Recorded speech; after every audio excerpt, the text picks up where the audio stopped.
ছবির সবচেয়ে বড় তারকা, সঙ্গে এক ঝাঁক দক্ষ অভিনয় শিল্পীকে নিয়ে বাণিজ্য সিনেমার মোড়কে শক্তিশালী রাজনৈতিক বার্তা দিতে চেয়েছিলেন তিনি। তাণ্ডবের প্রধান আকর্ষণ এর ব্যক্তি।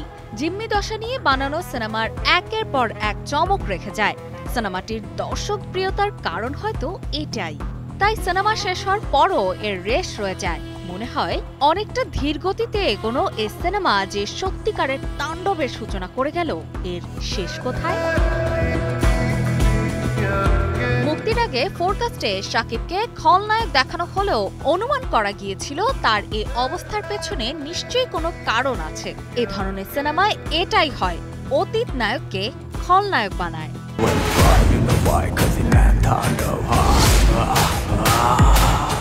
এবার আসা যাক গল্পে। চ্যানেল বাংলা টিভির চ্যানেলে আবহাওয়ার খবর পড়ছিলেন এক সাংবাদিক। এরপর শুরু হয় একজন মন্ত্রীর সাক্ষাৎকার। এর মধ্যেই ভেসে আসে গোলাগুলির শব্দ। কিছু বুঝে ওঠার আগেই মানকি মাস্ক পরা একদল মানুষ চ্যানেলটির সব কর্মীকে জিম্মি করে ফেলে। Welcome to the show. মুখোশধারীদের দলনেতা স্বাধীন লাইভ চলাকালীন গুলি করে বসেন সেই মন্ত্রীকে। এরপর মুখোশ খুলে ক্যামেরার সামনে বলে ওঠেন, লেটস বিগিন দ্য শো। আর এভাবেই চমক দিয়ে শুরু হয় তাণ্ডব। এ ঘটনায় নড়ে ওঠে প্রশাসন। দেশের প্রধানমন্ত্রী থেকে শুরু করে পুলিশ, স্পেশাল স্কোয়াড সবাই দ্রুত পরিস্থিতি সমাধান করতে ছুটে যায়। স্বাধীনের কাছে জানতে চাওয়া হয় কি চান তিনি মুক্তিপণ হিসেবে।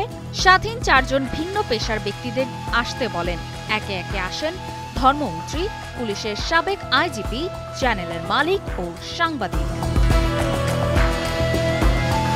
শুরু হয় এক অভূতপূর্ব সরাসরি সম্প্রচার, এক পর্যায়ে যার ভিউ ছাড়িয়ে যায় 10 কোটি। দেশের সব মানুষের চোখ তখন পর্দায়। সঞ্চালক সাংবাদিক সায়রা চরিত্রে জয়া আহসান। স্বাধীন শুরু করে তার গল্প। স্বাধীনকে মারতে এগিয়ে যেতে থাকে সোয়াট টিম। চোখের পলক ফেলার আগে বদলে যেতে থাকে ঘটনার মোড়।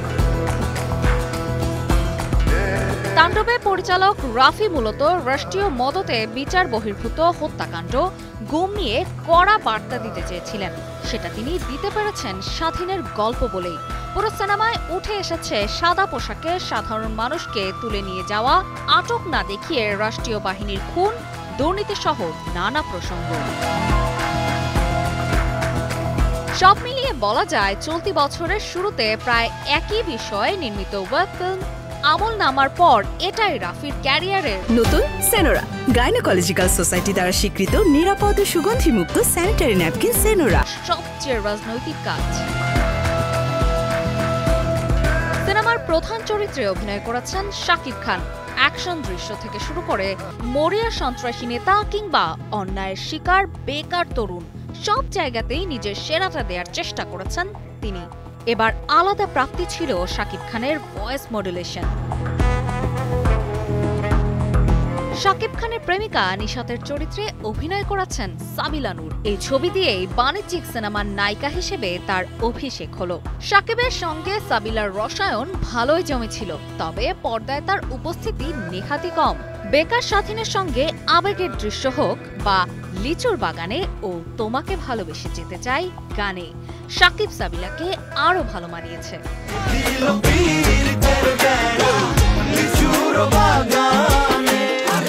সাংবাদিক সায়রার চরিত্রে জয়া আহসান দুর্দান্ত। অসহায়, সাহসী থেকে শুরু করে সব ধরনের দৃশ্যে তিনি বলে কয়ে ছক্কা হাঁকিয়েছেন।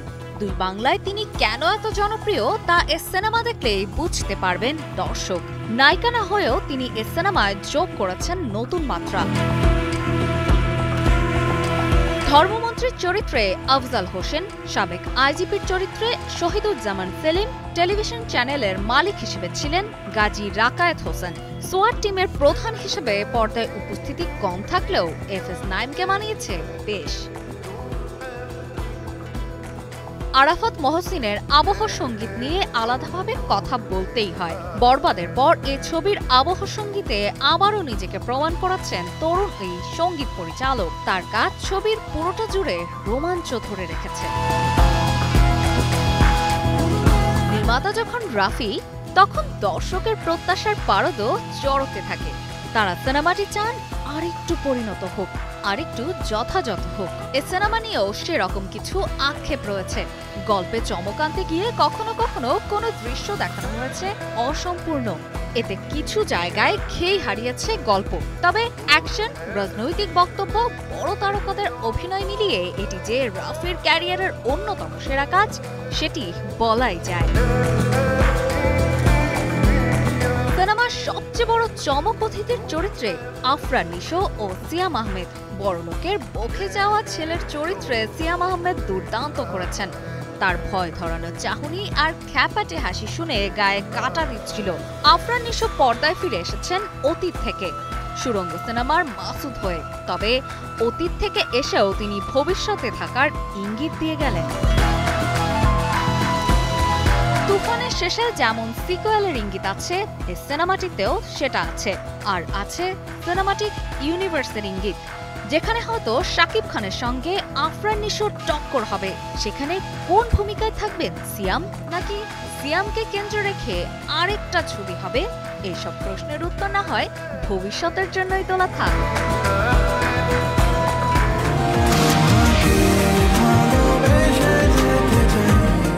অপর্ণা বর্ষা, কালের কণ্ঠ।